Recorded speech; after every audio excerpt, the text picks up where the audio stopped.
Hi guys, welcome to day 8 of Meesho e-commerce. So guys, ಮೀಶೋದಲ್ಲಿ ಬಾರ್ಕೋಡೆಡ್ ಪ್ಯಾಕೆಟ್ನ ಹೇಗೆ purchase ಮಾಡೋದು ಅಂತ ನಾನು ಇವತ್ತಿನ ವಿಡಿಯೋದಲ್ಲಿ ತಿಳಿಸ್ಕೊಡ್ತೀನಿ. ಯಾರಿಗೆಲ್ಲ ಗೊತ್ತಿಲ್ವೋ ಅವರು ಕಂಪ್ಲೀಟಾಗಿ ವಿಡಿಯೋ ನೋಡಿ. ಸೊ ಮೊದಲನೇದಾಗಿ ನೀವು ಸೆಲ್ಲರ್ ಅಕೌಂಟ್ಗೆ ಬಂದು ಅಲ್ಲಿ ಮೆನುಗೆ ಹೋಗಬೇಕಾಗುತ್ತೆ. ಅಲ್ಲಿ ನೀವು ಫಸ್ಟ್ ಸ್ಟಾರ್ಟಿಂಗಲ್ಲೇ ಥರ್ಡ್ ಆಪ್ಷನ್ ಕಾಣಿಸುತ್ತೆ ಬಾರ್ಕೋಡೆಡ್ ಪ್ಯಾಕೇಜಿಂಗ್ ಅಂತ. ನೀವು ಓಪನ್ ಮಾಡಿದ ತಕ್ಷಣವೇ ನಿಮಗೆ ಒಂದು ವಿಡಿಯೋ ಕೂಡ ಕೊಡ್ತಾರೆ ನೋಡಿ. ಯೂಟ್ಯೂಬಲ್ಲಿ ನೀವು ಇದನ್ನು ಕಂಪ್ಲೀಟಾಗಿ ನೋಡ್ಕೋಬೋದು, how to purchase and scan the barcoded packeting ಅಂತ.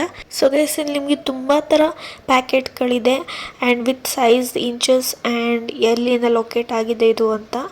ಸೊ ಸೈಜಸ್ಸು ನೀವು ಇಲ್ಲೇ ನೋಡ್ಕೋಬೋದು, ತುಂಬಾ ಇದೆ. 9, 16, 11 ಇಂಚಸ್, 11 ಸೈಜು ಇಂಚಸ್ಸು ಕೂಡ ಇದೆ ನೋಡ್ಕೋಬೋದು.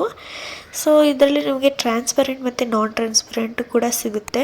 ಹಾಗೆ POD ನಾನ್ POD ಕೂಡ ಸಿಗುತ್ತೆ. ಅಂದರೆ POD ಅಂದರೆ ನೀವು ಯಾವುದೋ ಒಂದು ಲೇಬಲ್ನ ಒಂದು ಪಾಕೆಟ್ ಬೇಕು ಫ್ರಂಟ್ಗೆ ಅಂದರೆ ಅದನ್ನು ಅಲ್ಲಿ ಹಾಕ್ತಿರಲ್ವ, ಅದು. POD ಬೇಡ ಅಂತ ಅಂದರೆ ನಿಮ್ಮ ಮೇಲಿನ ಸ್ಟಿಕ್ ಮಾಡ್ಕೋಬೇಕಾಗುತ್ತೆ. ಆ ಥರ ಎರಡೆರಡು ಥರ ಇದೆ. ನಾನು ಇಲ್ಲಿ ಫಸ್ಟ್ ತೋರಿಸ್ತಾ ಇದ್ದು ಟ್ರಾನ್ಸ್ಪರೆಂಟು ವಿತ್ ನೋ POD.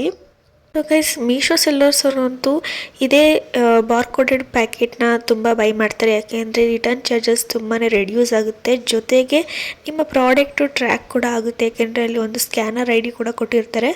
ನೀವು ಅದನ್ನು ಸೆಲ್ ಮಾಡಬೇಕಾದ್ರೆ ಸ್ಕ್ಯಾನ್ ಮಾಡಿಕೊಂಡ್ರೆ ನಿಮ್ಮ ಪ್ರಾಡಕ್ಟ್ ಎಲ್ಲಿದೆ ಅಂತ ಕೂಡ ಗೊತ್ತಾಗುತ್ತೆ. ಸೊ ಗೈಸ್, ನಿಮ್ಗೆ ಏನೇ ಡೌಟ್ ಇದ್ದರೂ ಕಮೆಂಟ್ ಬಾಕ್ಸಲ್ಲಿ ತಿಳಿಸಿ, ನಾನು ಮತ್ತೆ ವೀಡಿಯೋ ಮಾಡ್ತೀನಿ.